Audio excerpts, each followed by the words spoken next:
السلام علیکم۔ نواز شریف صاحب کی گزشتہ حکومت نے پاکستانی اکانومی کی وہ تباہی کی کہ جو بھی نئی حکومت آنی تھی اس نے IMF کے پاس جانا ہی تھا، لیکن جب عمران خان صاحب کی حکومت آئی تو خان صاحب نے پہلے دوست ممالک کے پاس جانے کا سوچا تاکہ IMF سے کم قرضہ لینا پڑے۔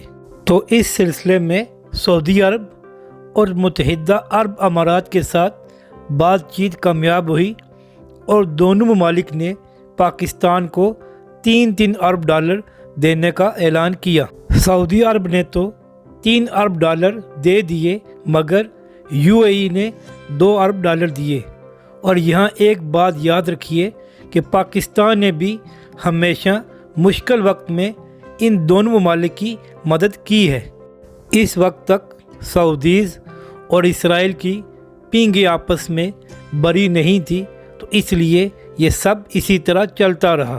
مگر اس کے بعد سعودیز اور اسرائیل کے درمیان تعلقات بہتر ہو گئے اور UAE نے تو اسرائیل کو تسلیم بھی کر لیا۔ تو سعودی عرب نے پاکستان پر دباؤ ڈالنا شروع کیا کہ اسرائیل کو تسلیم کریں یا ان کے ساتھ تعلقات کو بہتر کریں، جس پر پاکستان نے صاف انکار کر دیا کہ جب تک فلسطینیوں کو ان کا حق نہیں ملے گا ہم ایسا نہیں کر سکتے۔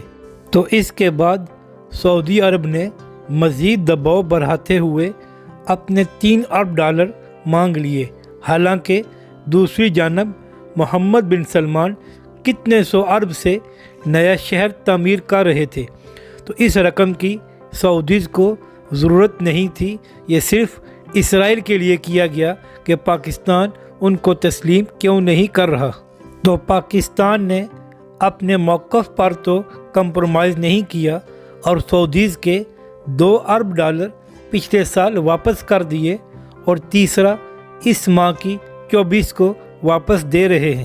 تو اب کچھ دن پہلے بھارت کے مشہور نیوز پیپر ہندوستان ٹائم نے خبر دی ہے کہ سعودی عرب کے بعد UAE بھی پاکستان سے اپنے پیسوں کا مطالبہ کرنے والا ہے، حالانکہ آفیشیلی اس قسم کی ابھی تک UAE نے کوئی بات نہیں کی۔